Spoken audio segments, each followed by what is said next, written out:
샬롬, 놀라운 인체의 원리 8번째, 제3장 식사합시다. 음식은 성장과 재생에 필요한 재료와 세포들을 움직이는 데 필요한 에너지를 공급한다. 음식이 없으면 세포들은 모든 움직임을 멈추고 우리도 죽을 것이다. 그렇지만 군침 돌게 하는 샌드위치, 스테이크, 딸기, 초밥 같은 영양 만점의 음식도 우리가 입술을 통과시켜 삼키기 전까지는 별로 쓸모가 없다. 우리 몸에 필요한 영양소는 그 음식들 속에 단단히 갇혀 있기 때문이다. 소화계가 음식을 분해 작업대에서 해체하여 쓸만한 영양소를 끌어내야 한다. 우리는 식사를 마친 후 음식이 몸속에서 어떤 일을 겪는지는 잘 모른다. 인체에 관한 모든 이야기가 그렇듯이 몸속 여행도 해볼 만한 가치가 있다. 음식에게만 몸속 여행을 즐기라고 하기에는 아쉽지 않은가? 저녁으로 뭘 먹을까요? 저녁으로 뭘 먹을까? 오늘 저녁 메뉴는 버터를 발라 구운 도미, 파스타, 찐 브로콜리, 얇게 썬 토마토다. 볶은 두부와 국수, 페퍼로니 피자, 치킨 카레와 밥, 치즈 오믈렛과 감자 튀김과 샐러드일 수도 있다. 음식의 선택과 조합은 무궁무진하다. 이것은 중요한 일이다. 다양한 음식의 색, 모양, 향기, 맛, 기억이 우리를 유혹하여 식탁에 앉힘으로써 우리 몸이 생존에 꼭 필요한 영양소들을 얻도록 해주기 때문이다. 영양소는 음식에 들어있는 물질로 몸을 유지하고 움직이게 해준다. 우리가 먹는 음식은 대개 탄수화물, 단백질, 지방으로 이루어져 있다. 그보다 필요량은 적지만 필수적인 영양소는 비타민과 무기질, 미네랄이다. 섬유소와 물도 꼭 섭취해야 할 물질이다. 도미 요리는 단백질, 탄수화물, 지방, 비타민과 무기질 몇 가지를 제공하므로 필수 영양소를 그럭저럭 충족시킬 것이다. 하지만 전부는 아니다. 우리는 다양한 음식을 식단에 포함시켜서 모든 필수 영양소를 적당한 양만큼 공급받아야 한다. 탄수화물, 밥, 빵, 파스타, 감자, 시리얼 같은 식품에는 복합 탄수화물, 특히 녹말이 많다. 녹말이 소화되면 포도당이라는 단당류로 분해되는데 포도당이야말로 인체의 주 에너지 공급원이다. 섬유소, 실 같은 물질로 브로콜리, 콩, 바나나 같은 식물류에 많이 들어있다. 섬유소는 장 근육을 확장시켜서 불필요한 쓰레기를 몸 밖으로 밀어내는 일이 효율적으로 이루어지도록 돕는다. 비타민과 무기질, 비타민과 무기질은 양은 조금만 필요하지만 그래도 성장과 건강에 필수적인 요소다. 대부분의 비타민은 신선한 과일과 채소에 들어있는데 몇몇 종류는 생선, 고기, 유제품, 달걀에도 들어있다. 무기질은 칼슘이나 철 같은 것을 말한다. 역시 인체가 최적의 상태로 기능하도록 돕는다. 무기질 공급원으로 제일 좋은 식품은 채소, 유제품, 고기, 몇몇 생선이다. 지방, 유제품, 고기, 견과류는 지방을 공급한다. 식물성 기름도 마찬가지다. 지방이 소화되면 지방산이 되고 지방산은 에너지원으로 쓰이거나 세포막을 만드는 데 쓰인다. 또는 피부 아래에서 지방으로 재조립되어 몸에 단열 효과를 줘서 몸을 따뜻하게 지킨다. 단백질, 단백질이 풍부한 음식은 생선, 육류, 가금류, 콩 등이다. 단백질이 소화되면 아미노산이 된다. 세포는 아미노산을 조립해서 효소 등 여러 가지 역할을 수행하는 다양한 단백질을 만든다. 물. 인체는 50% 이상이 물이다. 물은 물질을 녹여서 세포 속에서 반응시키는 용매의 역할을 한다. 체내의 운반체계, 즉 피와 림프의 기반이기도 하다. 물은 음료에서만 섭취할 수 있는 것은 아니다. 건조하지 않은 보통 음식에서도 섭취할 수 있다. 냄새의 유호. 사냥개와는 도저히 상대가 안 되겠지만 사람도 약 1만 가지 냄새를 구별할 수 있다. 냄새 맡기는 콧구멍 뒤에서 둘로 나뉘어 있는 코안 공간에서 시작된다. 코안 맨 위쪽에는 엄지손톱만한 특수 상피 조직이 있고 그곳에 후각 수용세포가 수백만 개 담겨 있다.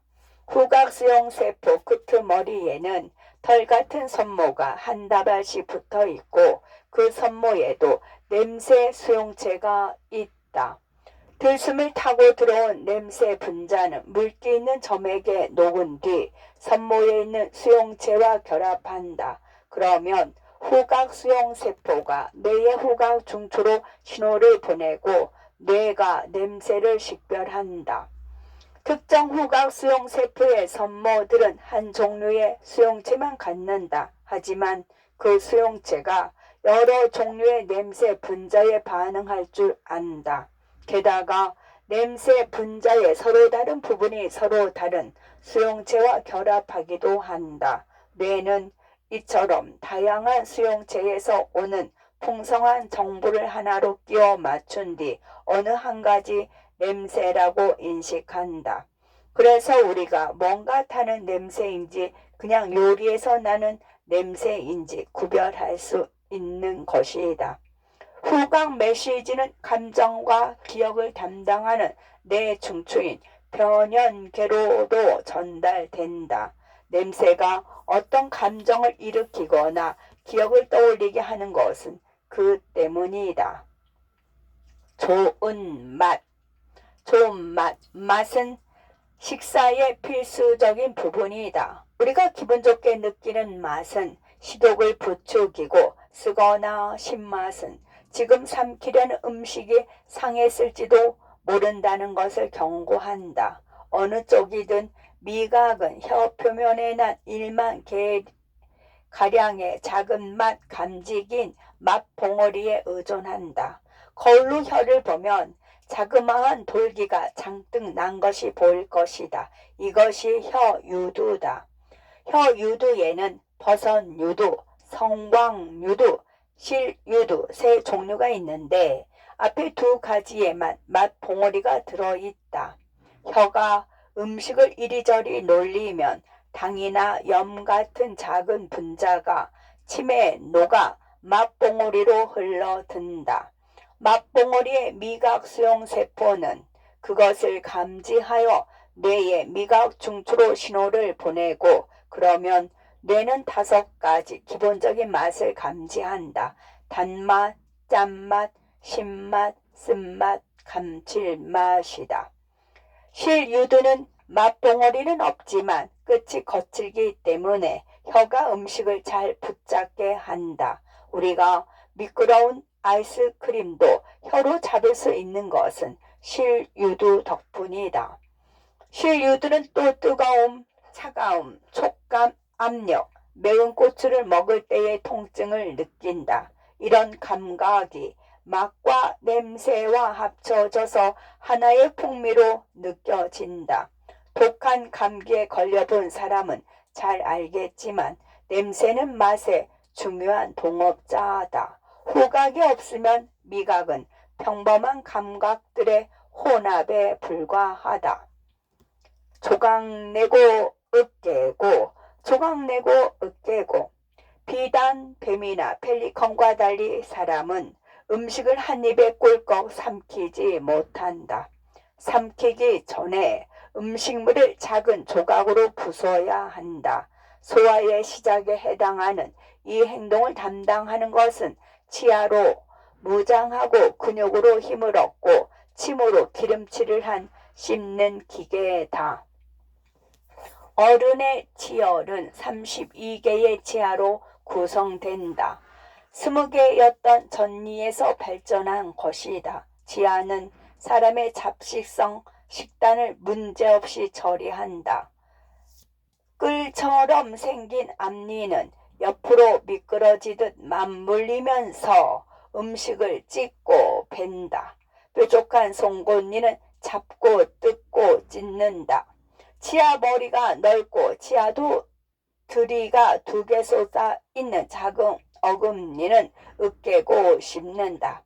크기가 크고 도드리가 여러 개인 큰 어금니는 맞물리면서 음식물을 작게 빻는다. 수십 년 동안 씹는 일을 견디려면 치아는 단단해야 하고 확실하게 고정되어 있어야 한다. 치아에서 겉으로 드러나는 부분인 치아 머리는 흰 범랑지, 사기질로 덮여 있다. 범랑질은 몸에서 가장 단단한 물질로 엄청나게 강하지만 살아있는 물질은 아니다. 범랑질 아래에는 살아있는 물질이자 뼈와 비슷한 상아질 층이 뻗받치고 있다.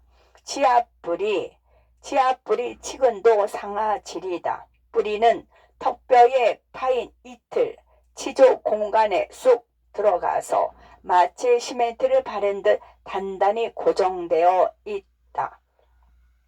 상아질 속에는 치아 속질, 치주 공간이 있다. 살아있는 치아 조직 세포들에게 영양소와 산소를 제공하는 혈관, 감각을 제공하는 신경이 속질에 들어있다. 치아 머리에서 치아 뿌리로 이어지는 치아 목 부분은 잇몸에 잡혀 있다. 딱 맞는 옷길처럼 치아를 움켜쥔 잇몸은 질병을 일으키는 세균들이 치아 뿌리로 접근하지 못하게 막는다. 치아 뒤의 쉴새, 내 쌍의 턱 근육은 물고 씹는 힘을 내게 해준다. 이들 깨물근, 관자근, 안쪽 날개근, 가쪽 날개근의 임무는 아래 턱뼈를 움직여서 아랫니와 윗니를 닿게 하고 적절한 힘을 실어주는 것이다. 아래 턱뼈는 머리뼈, 두개골 양옆에서 관자뼈와 이어지고 그 사이에는 아주 전문적인 관절이 있다. 이 관절은 정말 유연해서 어느 근육이 통제하느냐에 따라 다른 방식으로 움직일 줄 안다. 가장 강한 깨물근과 관자근은 아래 턱뼈를 들어 올려서 뒤에 있는 치아들 사이에 씹는 압력을 준다. 자동차가 발등 위로 지나갈 때의 압력에 맞먹는 대단한 힘이다. 안쪽 날개근은 턱을 가로로 움직여서 바퀴를 돕는다. 가쪽 날개근은 턱을 앞으로 내밀고 관자근은 뒤로 뺀다. 이런 행동들이 결합해서 윗니와 아랫니가 음식을 잡고 찢어 입안에 넣고 씹고 빻는다. 도움을 주는 근육이 더 있다. 입을 둘러싼 돌림 근육인 입둘레근은 입술을 모아서 음식을 빨아들인다. 덕분에 우리가 먹으면서 자꾸 말하지 않는 한 음식이 입에서 떨어지지 않는다. 뺨 근육인 볼근은 씹는 동안 음식이 윗니와 아랫니 사이에 잘 담겨 있도록 돕는다. 치매 바다. 좋은 냄새와 먹음직한 모양새, 게다가 맛까지 느끼면 세상의 침샘이 관을 통해 침을 분비하기 시작한다. 침은 대체로 물과 점액, 세균을 죽이는 리소차임, 녹말소와 효소인 아밀라제가 약간 섞인 것이다. 매일 1리터에서 1.5리터 정도의 침이 나와서 입안이 건조해지거나 감염되는 것을 막는다. 그런데 평소에는 졸졸 흐르던 것이 식사 때가 되면 홍수가 된다. 치아가 소란스럽게 씹는 와중에 혀는 마구 비틀리고 감기면서 음식 조각을 침과 섞는다. 침 속에 끈적한 점액은 음식 덩어리를 뭉치게 하고 목구멍을 부드럽게 넘어가도록 기름칠한다. 한편 아밀라제는 음식 속 녹말 성분을 당으로 바꾸는 화학 반응을 벌써 시작했다. 음식이 잘게 찢기고 빠지면 반응이 더 효과적으로 진행된다. 치아가 음식을 철저하게 씹고 나면 혀가 그것을 삼키기 쉬운 덩어리로 뭉쳐서 목구멍으로 밀어 넣는다. 여행이 다음 단계로 넘어갈 차례다. 털어넣자. 혀가 매끌매끌한 음식물 덩어리를 목구멍으로 밀어 넣으면 삼키기가 시작된다. 이제 절대 멈출 수 없는 사건들이 연달아 벌어진다. 목구멍 근육이 수축하여 덩어리를 위로 이어진 통로인 식도로 보내는 한편 다른 통로인 기도, 코안, 입안으로 가는 길은 차단된다. 목구멍 입구에 대롱대롱 매달린 살 덩어리인 목젖은 위로 들려 음식물이 코 안으로 침범하는 것을 막는다. 혀는 음식물이 입 안으로 들어오는 것을 원치 않으므로 계속 열심히 뒤로 밀어낸다. 호흡이 잠시 중단되면서 후두가 솟아오르고 후두에 걸쳐진 후두 덮개가 아래로 덮여 폐로 이어진 기도를 막는다. 그래야 질식하지 않을 테니까. 음식물이 목구멍에서 위로 내려가는 것은 중력 때문이 아니다. 식도가 열심히 덩어리를 밀어낸 결과다. 식도는 그 작업에 알맞은 구조를 취하고 있는데 입에서 항문까지 이어진 관인, 소와 간은 모두 기본적으로 식도와 구조가 같다. 식도의 내벽은 점액을 분비해서 마찰을 줄인다. 겉을 둘러싼 돌림 근육은 음식물 덩어리 뒤에서는 수축하고 앞에서는 이완하여 덩어리를 아래로 민다.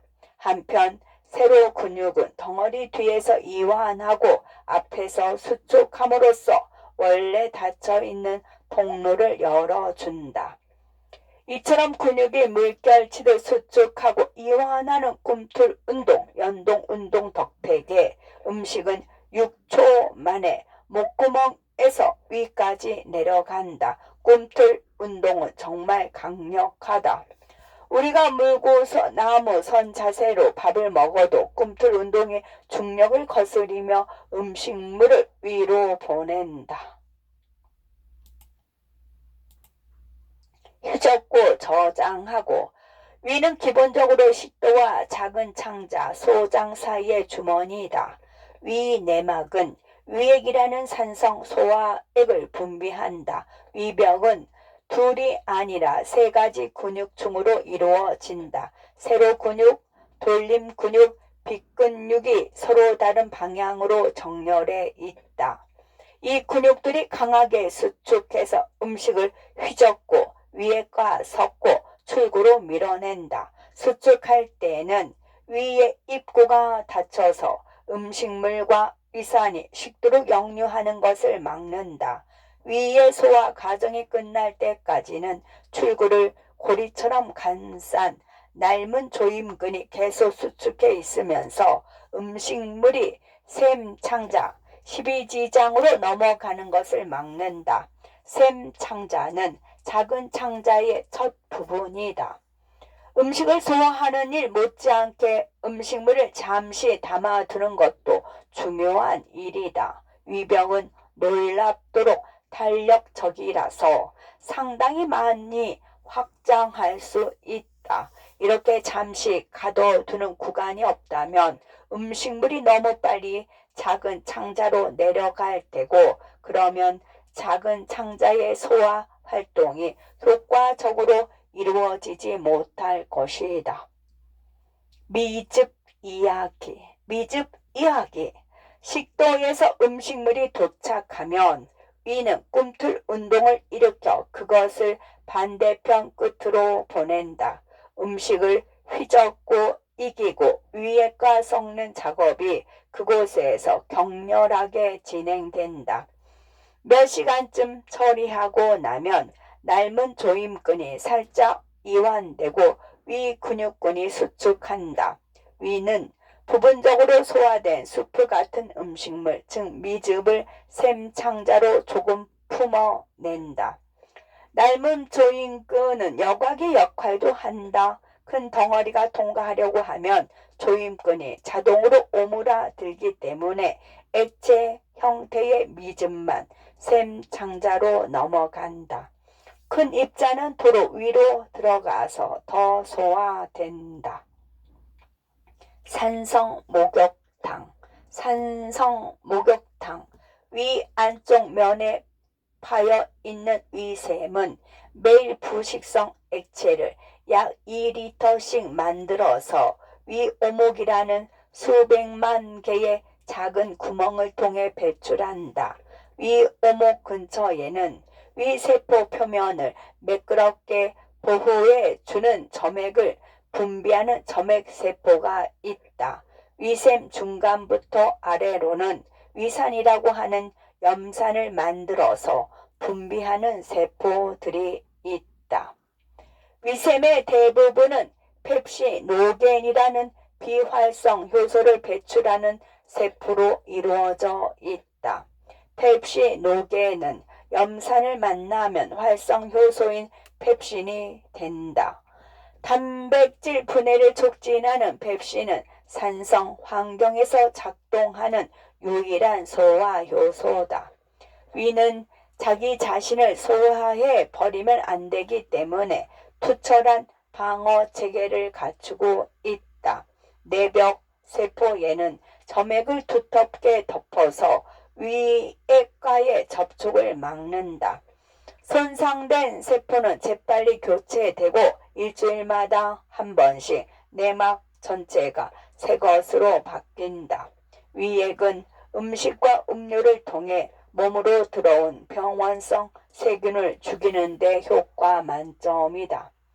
우리가 음식에 대해 생각하거나 음식을 보고 냄새 맡고 맛보면 뇌가 위액을 많이 배출하고 근육벽을 수축시키라고 위에 지시한다.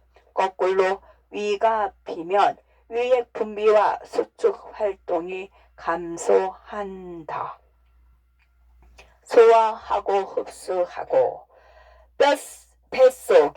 뱃속에 빼곡하게 담겨있는 작은 창자는 소화계에서 가장 길고 또 가장 중요한 부분이다.